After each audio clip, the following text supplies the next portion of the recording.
welcome back to Googie's Kitchen, and if you are new here then hello and welcome. My name's Alexis and today I want to show you how to make my slightly spicy butter bean and butternut squash pasta. As I just mentioned, today I want to show you how to make my slightly spicy butter bean and butternut squash pasta. Like the previous recipe I've done this week, this one is really easy to do. It's great for a quick midweek meal, and it's also brilliant if you need something super speedy at the weekend, and it's packed full of goodness and full of flavour as well. I promise you everyone in the family will enjoy this. And we're having this for dinner this evening, so while I was making it I thought I'd share the recipe with you. So here is how to make my slightly spicy butter bean and butternut squash pasta. So as always, I'm going to put a large pan onto a high heat, and I'm going to add a little bit of oil to the base of that pan, just enough to cover the base. And what I'm going to do is I'm going to spread the oil around with my plastic brush until it's all covered, the base is all covered, and then I'm going to leave this pan to heat up now. So my pan has started to sizzle, and now what I'm going to do is I'm going to start adding my vegetables to the base of the pan. So I've got a sliced leek here. So for this recipe it says 1 whole leek, but I've only got a half because it normally serves 4, but I'm doing it for 2 and a little one. So I've probably got about 1/3 of a leek there. So I'm just going to put that into the base of a pan, and I'm just going to mix that around until this starts to soften now. So my leek has started to soften and it's started to become see-through and clear as well. So now what I'm going to do is I'm going to add in my vegetables to this, and I have half a small butternut squash chopped up. Again, if you're serving this for 4, then you would use a whole butternut squash. So I'm just going to put that in. And then I also have 1 courgette peeled and cubed, and these are about 1 centimetre to ½ centimetre pieces that I'm putting in.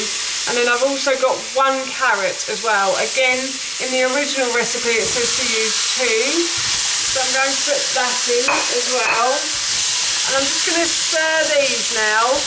Now the butternut squash and the carrot and everything probably won't soften, but what I want to do is just to heat these items through a little before I add any of the other ingredients.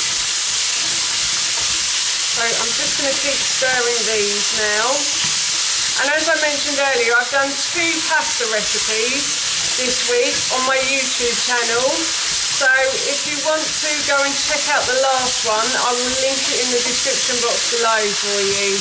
It's another one that you do in the pan, but it's a creamy one, and it's a cheesy no cheese recipe. And it has cashew nut cream cheese as the alternative to normal cream cheese. So yeah, if you want to go check that out, then please do. So these are starting to heat through nicely now.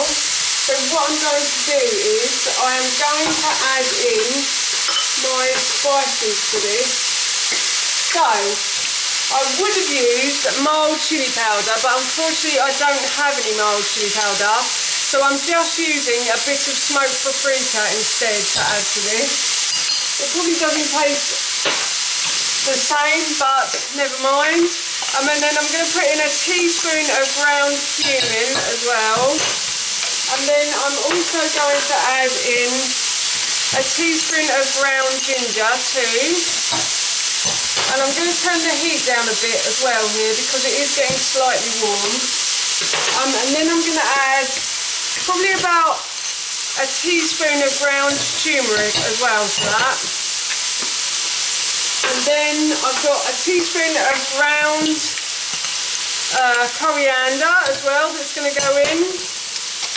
And then I'm also going to add in a little pinch of black pepper and a pinch of salt as well. Oh, and I've got some oregano there as well that I need to add in too. So I'm just going to add in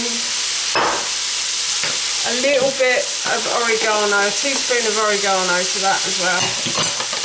And that's everything. And now I'm just going to stir these until everything is coated in the herbs and spices.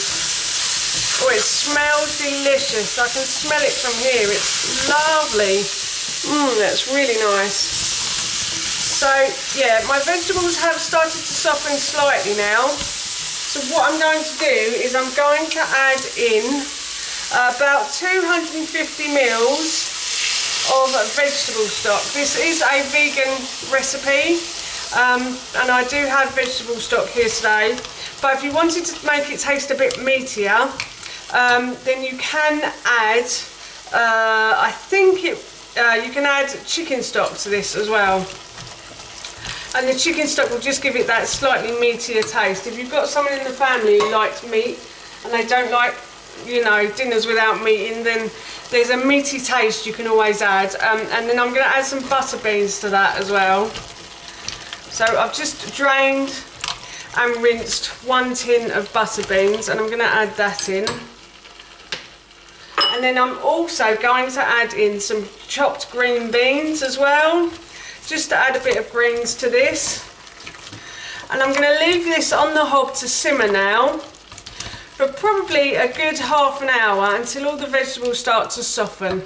So I'm just going to leave this to simmer. And while it's simmering on the hob, I actually forgot to add a tablespoon of tomato puree as well to this. So I'm just going to add a quick tablespoon of tomato puree. A quick tablespoon. What's a quick tablespoon? Yes. And I'm just going to continue to leave this to simmer now. So the sauce has been simmering away nicely now for a good half an hour, and the vegetables are all lovely and soft. So what I'm going to do before I add the pasta is I'm going to turn the heat off actually, and I'm just going to add some coriander to this as well. And then I'm also going to add some pasta too. So I've just cooked and boiled the pasta,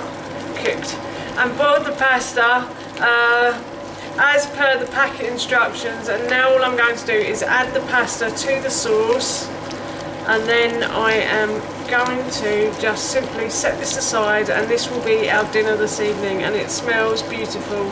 I probably will add a squeeze of lime to this as well, and I'll probably add a bit of cream cheese, maybe cashew nut cream cheese or ordinary cream cheese, I'm not sure yet, but you can add cheese to this as well if you want to, and please do add a squeeze of lime as well before you serve it, because it does make it taste that little bit more succulent, I'd say. So yes, that is our dinner done.